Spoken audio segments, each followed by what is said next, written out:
Hello, my name is Shay, and today I will be presenting my DNP project. It's titled A Quality Improvement Project to Impact Sepsis Bundle Compliance in a Community Hospital. This project represents a real-world quality improvement initiative, and it's focused on improving sepsis outcomes in my community hospital.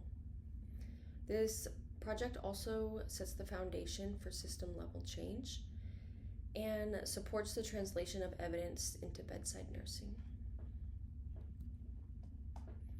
I'd like to thank my committee members, my chair, Dr. Jennifer Theo, my second reader, Dr. Lisa Strohr, and my community member, Dr. Delia Abbott, for their support and guidance throughout this project. Sepsis remains a leading cause of morbidity and mortality worldwide, and treatment delays are strongly linked to worse outcomes. Variability in care contributes to poor outcomes, and what this means in practice is that sepsis is a time-sensitive condition that requires rapid action. This looks like recognizing sepsis early and providing intervention as soon as possible to improve patient outcomes. The significance of this project lies in the fact that early treatment improves patient outcomes, and using standardization of protocols or workflows reduces the variability in care. Nurses play a critical role in early identification of sepsis, and consistent processes improve reliability of care. The aim of this project was to improve the 3-hour bundle compliance in my hospital. And to do that, I used a nurse-led educational session along with a standardized tool to compare pre-intervention with post-intervention sepsis bundle compliance. This allowed to measure measurable clinical improvement, and I measured that with the completion of the sepsis bundles.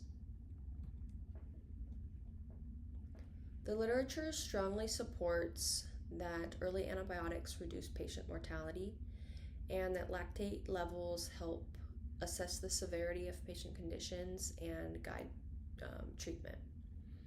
It also shows that delays in care worsen patient outcomes. And what this means clinically is that early recognition of sepsis is what drives patient outcomes. In practice, that looks like prioritizing labs, grabbing blood cultures, initiating antibiotics, starting IV fluids or vasopressors if needed. Additionally, the literature supports education as it improves bundle adherence. It supports protocols which increase the consistency in care, and it strongly supports a multidisciplinary approach and shows that it is the most effective. What this means is that structured approaches improve the reliability of care, and in practice that looks like standardizing workflow. For this project, I used the PDSA framework, and for the plan phase, I first identified compliance gaps. The main gaps that I identified were knowledge barriers among staff, inconsistent teamwork between departments, even physicians and nurses, and workflow inconsistencies. The do phase of this project was where I implemented my educational sessions along with the standardized tracking form.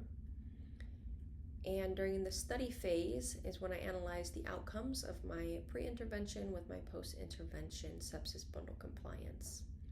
Now in the act phase is where we sustain the change to continue to provide improvement in sepsis bundle adherence. The design and setting of this was a quantitative quality improvement project with a pre and post retrospective chart review in a community hospital setting. The intervention that I employed was first a nurse-led educational sessions. I provided the educational sessions to the emergency department nurses and the inpatient med-surg nurses. I also provided specialized education to the rapid response nurses who served as clinical champions for this project. Additionally, I deployed my sepsis tracking form. This tracking form was initiated with any patient with suspected or confirmed sepsis who was found in the emergency department or as an inpatient. The sepsis form was started and would follow the patient throughout their bundle compliance, ensuring that all pieces of the compliance were met.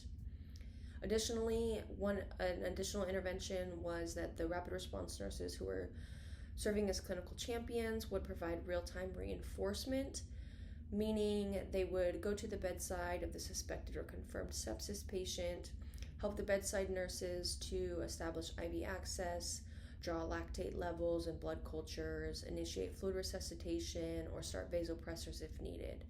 The rapid response nurses were also responsible for taking the sepsis tracking form and ensuring that all the bundle compliance were met within a timely manner and that everything was documented appropriately in the EHR. My sample size included 213 patients, all adult patients with either confirmed or suspected sepsis in the emergency department or the inpatient med-surg units. My pre-intervention group consisted of 98 patients, and my post-intervention group consisted of 115 patients.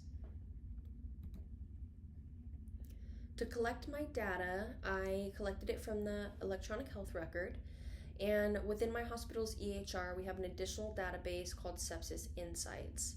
Sepsis Insights is linked to the EHR, and it pulls de-identified patient data from the EHR into essentially a spreadsheet. I can filter it based on time, or I could use it to search for specific bundle compliance elements. So this ensured that every single one of my compliance my bundle elements were met and within the time frame that I needed. To analyze my data, I used a one-tailed two-proportion z-test with a significance level set at 0.05. And this provides objective evaluation of the intervention to compare pre with post compliance rates.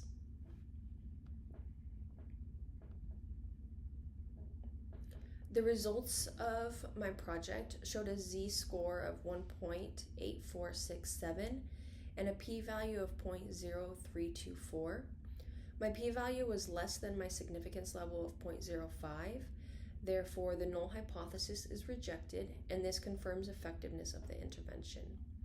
This shows that there was statistically significant improvement in sepsis bundle compliance with my post-intervention when compared to the pre-intervention.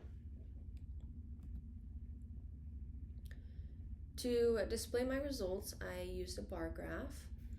In the pre-intervention phase, sepsis bundle compliance was at 80.6%. And at the post-intervention phase, it had increased by 9% to 89.6%. Additionally, the facility's goal was 86% compliance. Therefore, my intervention surpassed the facility's goal as well.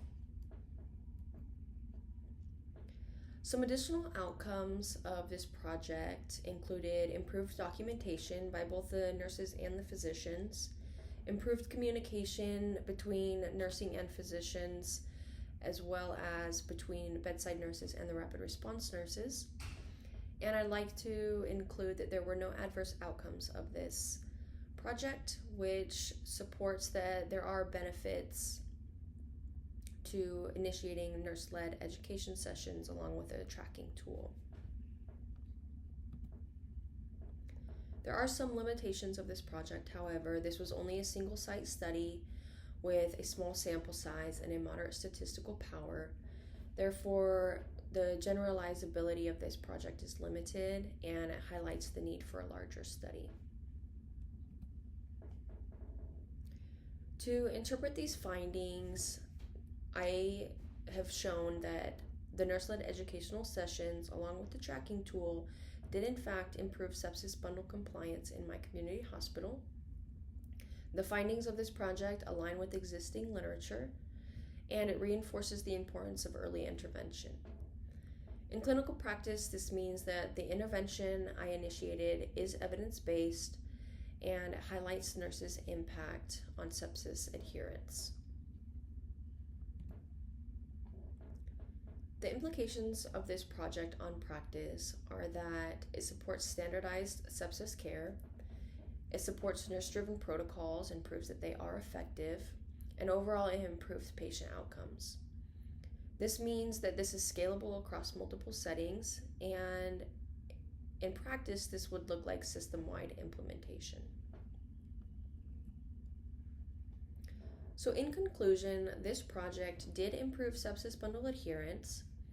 It does support that nurse-led initiatives can improve patient outcomes, and it supports that this is a sustainable practice change that can be achieved in multiple different settings. Additionally, it reinforces the value of quality improvement initiatives and that this project does have a long-term impact, a possible impact on patient care.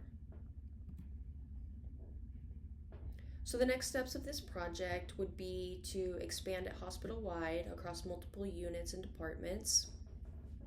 One area that I found that this project might be beneficial for is with onboarding of new nurses at the hospital for graduate nurses and experienced nurses who are joining the hospital. There is not sepsis education. So continuing education for both the nurses who work here and for new nurses that are coming in. And then additionally implementing this through multiple sites, and that would support sustained improvement across multiple settings. This project has greatly strengthened my leadership skills, not only by creating the project, but also with the collaboration that I reinforced between the departments, between the emergency department and the inpatient nurses, as well as between the bedside nurses and the rapid response team, and even bedside nurses and physicians. It improved my evidence-based practice understanding and my decision-making, and it enhanced my clinical decision-making, which translates to better patient care. Thank you for your attention. I invite any questions that you may have, and here are my references.